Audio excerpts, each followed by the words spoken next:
بسم اللہ الرحمن الرحیم۔ السلام علیکم ناظرین، میں آپ کا میزبان ڈاکٹر محبوب علی سبزی اور آپ دیکھ رہے ہیں ایک نیا پروگرام۔ ناظرین، عام طور پر ہم ملک کی سیاست کے حوالے سے بات کرتے ہیں۔ عمران خان، نواز شریف، احمد ولی خان، مولانا فضل الرحمان، جماعت اسلامی، حکومت، اپوزیشن، یہ تمام باتیں جو ہے اکثر اس پر ہماری ڈسکشن ہوتی ہے۔ لیکن آج ہم بات کریں گے رمضان مبارک کے بابرکت مہینے کے حوالے سے، اور اس بابرکت مہینے میں جو ناجائز منافع خور ہے ان کے حوالے سے بات کریں گے۔ ناظرین، ہم اکثر یہی دعویٰ کرتے ہیں کہ ہم بہت اچھے مسلمان ہیں، ہم نماز بھی پڑھتے ہیں، ہم حج پر بھی جاتے ہیں، زکوٰۃ بھی دیتے ہیں، لیکن اس تمام صورتحال کے باوجود بھی ہمارے جو روزانہ کے معاملات ہیں وہ شاید زیادہ بہتر نہیں ہیں۔ آپ آج ہی بازار میں چلے جائے تو وہ تمام حاجی، وہ بزرگ جو کہ عام طور پر یہی دکھائی دیتے ہیں کہ یہ معاشرے کے سب سے کریم لوگ ہیں، لیکن جب یہ لوگ تجارت کرتے ہیں تو بدقسمتی سے یہ پاکستانیوں کے لیے، عام لوگوں کے لیے جو ہے انتہائی تکلیف دہ لوگ ہوتے ہیں۔ خاص طور پر رمضان کے مہینے میں جو اشیاء خوردونوش ہے تو ان کی قیمتوں میں خود ساختہ اضافہ کیا جاتا ہے۔ حکومت کی جانب سے، انتظامیہ کی جانب سے ایسے لوگوں کو روکنے کی بارہا کوشش کی جاتی ہے، حکومت کی وارننگز بھی ہوتی ہے، لیکن ظاہر بات ہے کہ حکومت کی بھی ایک لمٹ ہو سکتی ہے، کیونکہ حکومت اگر کسی قصاب کے دکان پر چلی جاتی ہے تو ان کو جرمانہ کر سکتی ہے، اس حوالے سے ان کو جیل بھیج سکتی ہے، ان کو سزا دی جا سکتی ہے۔ لیکن ظاہری بات ہے کہ جب ان لوگوں کا اپنا ول نہ ہو تو یہ کسی بھی علاقے کے assistant commissioner, deputy commissioner, double A C یا ایسے جو لوگ ہوتے ہیں یا فوڈ اتھارٹی والے ہوتے ہیں، جب یہ واپس چلے جاتے ہیں تو یہ لوگ اپنی منمانی دوبارہ شروع کر دیتے ہیں۔ اب ظاہری بات ہے کہ حکومت کے لیے بھی یہ ممکن نہیں ہوتا کہ وہ ہر دکاندار کی چیکنگ کرے، بار بار ایک دکاندار کی چیکنگ کرے، لیکن ایک مانیٹرنگ سسٹم جو ہے اس کو بنایا جاتا ہے اور اس کے بعد ان کی چیکنگ ہوتی ہے۔ بدقسمتی سے ہم ہر برے کام کا ملبہ جو ہے حکومت پر ڈال دیتے ہیں، لیکن ہماری اپنی کیا پوزیشن ہے؟ کیا ہمارے لیے یہ جائز ہے کہ جب رمضان کا مہینہ آتا ہے تو ناجائز منافع خوری جو ہے یہ ہمارا حق بن جاتا ہے؟ کیا ہم اللہ و رسول کو بھول جاتے ہیں؟ کیا ہم مذہب کو بھول جاتے ہیں؟ کیا ہم اخلاقیات کو بھول جاتے ہیں؟ لیکن گزشتہ دنوں چونکہ ہم یہاں پہ اپنے علاقے کی بات کریں گے، سوات کے حوالے سے بات کریں گے، تو یہاں پر اسسٹنٹ کمشنر اور ساتھ میں ایڈیشنل اسسٹنٹ کمشنرز کی جانب سے مختلف مارکیٹوں میں، خاص طور پر ہم گوشت کی بات کریں گے، وہاں پر چاپے مارے جا رہے ہیں، چکن کی دکانوں پر چاپے مارے جا رہے ہیں، اور مختلف ان کو یہی کہا جا رہا ہے کہ جو سرکاری ریٹ مقرر کیا گیا ہے، مثلاً گوشت کا ریٹ مقرر کیا ہے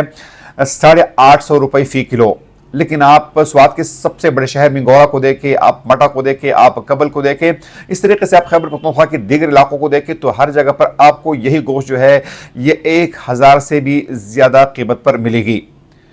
وجہ کیا ہے؟ وجہ یہ ہے کہ ہم ناجائز منافع خوری کرنا چاہتے ہیں، ہم لوگوں کی مجبوریوں کو نہیں دیکھنا چاہتے ہیں، ہم نماز تو پڑھتے ہیں لیکن نماز کی حقیقت جو ہے اس کو سمجھنا نہیں چاہتے، ہم ناجائز منافع خوری کو کوئی گناہ نہیں سمجھتے۔ اس طریقے سے حکومت نے ایک اعلان کیا ہے کہ مثلاً چکن جو ہے اس کا جو ریٹ ہے وہ 490 سے لے کر 495 روپے فی کلو جو ہے، یعنی زندہ مرغی جو ہے اس کا ریٹ مقرر کر دیا گیا ہے۔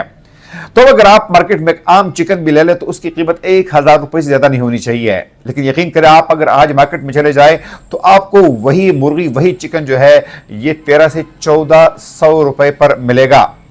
دکاندار جو ہے اس کو یعنی تول کے حساب سے دینے کے لیے تیار نہیں ہے۔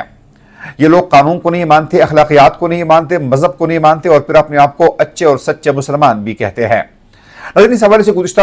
دنوں ہم نے ایک اسسٹنٹ کمشنر کا انٹرویو بھی کیا، اور اس کا خود بھی یہی کہنا تھا کہ ہم بار بار چاپے مارتے ہیں، دکانداروں کو تنبیہ کرتے ہیں، ان کو سزائیں دیتے ہیں، لیکن یقین کریں ہم بھی تک چکے ہیں، کیونکہ ایک ایسی قوم کی جن کو یہ کہا جاتا ہے کہ آپ قانون کی پاسداری کریں، جہاں دیگر علاقوں میں اگر تول پر اشیاء جو ہے دی جاتی ہے تو پھر آپ اس سے انکاری کیوں ہے؟ ان لوگوں کا موقف یہ ہے کہ ہمیں یہ چیزیں آگے سے مہنگی مل جاتی ہے، تو یقین کریں کہ اگر آپ کو مہنگی ملتی ہے تو اس سے بہتر ہے کہ آپ اس کو فروخت کرنا بند کر دیں، لیکن قانون کی وائلیشن بالکل نہ کریں۔ ناظرین، ہماری بدقسمتی یہ ہے کہ پوری دنیا میں جب رمضان کا مہینہ آتا ہے، پوری دنیا میں جب اگر مسیحیوں کی بات کریں تو ان کا جب تہوار آ جاتا ہے، اگر اس طریقے سے ہندو کا تہوار آتا ہے، اگر دیگر مذاہب کا تہوار آتا ہے تو وہاں پر چیزوں کو سستا کیا جاتا ہے، نہ صرف حکومتی سطح پر سپورٹ ہوتی ہے بلکہ عام لوگ خود بھی اس کو سپورٹ کرتے ہیں۔ لیکن بدقسمتی سے ہمارے ہاں یہ معاملہ بالکل الٹ ہے۔ ہم تو یہ سمجھتے ہیں کہ یہ تہوار آ گیا ہے تو یہ لوٹ مار کا مہینہ ہے، لوگوں کی کالے ادھڑنے کا مہینہ ہے، لوگوں سے بدلہ لینے کا مہینہ ہے۔ بدقسمتی سے ہم ایسے حالت میں، جس طرح میں نے پہلے کہا کہ ہم اخلاقیات کو بھی بھول جاتے ہیں، ہم مذہب کو بھی بھول جاتے ہیں، اور ہم قانون کو بھی بھول جاتے ہیں، اور پھر ہمیں یہ گلہ بھی ہوتا ہے کہ ہمارے حکمران ٹھیک نہیں ہے، ہمارا ملک ٹھیک نہیں ہے، ہماری سیاست ٹھیک نہیں ہے۔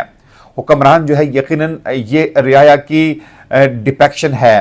ان کی عکاسی کرتی ہے۔ اگر آپ خود ٹھیک نہیں ہوں گے، اگر یونٹس ٹھیک نہیں ہوں گے، تو آپ الٹیمیٹلی حکمرانوں کی طرف کس طرح اشارہ کر سکتے ہیں۔ ہماری نظرین سب سے پہلے تمام دکانداروں سے، چاہے وہ اشیاء خوردنوش بیچتے ہیں، وہ رمضان کے بابرکت مہینے میں دیگر اشیاء جس میں لباس کے حوالے سے، یعنی کپڑے ہے، چاہے جوتے ہے، چاہے دیگر اشیاء ہے، اگر آپ یہی چیزیں بیچتے ہیں تو آپ کا ایک لمٹ ہونا چاہیے۔ یقین کریں، اگر اس ملک کا قانون جو ہے وہ کہیں پر آن کے اس کی اگر بند ہے تو ایک اللہ کا قانون ہے، وہ ضرور آپ کو دیکھتا ہے، اور وہ اس بات کا جائزہ بھی لیتا ہے کہ آپ جو ہے اس بابرکت مہینے میں لوگوں کی مجبوریوں سے کس طرح غلط فائدہ اٹھاتے ہیں۔ یقین کریں، یہ برکتوں کا مہینہ اس لیے ہے کہ آپ لوگوں کے ساتھ، آپ انسانیت کے ساتھ بھلائی کریں۔ یہ برکت کا مہینہ اس لیے ہے کہ آپ لوگوں کی مجبوری سے ناجائز فائدہ نہ اٹھائیں۔ اگر آپ ان تمام کاموں سے نہیں روک پاتے تو یقین کریں، نہ پھر آپ کی نماز کا کوئی فائدہ ہے، نہ روزے کا فائدہ ہے، نہ صدقات اور زکوٰۃ کا کوئی فائدہ ہے۔ ہمیں امید ہے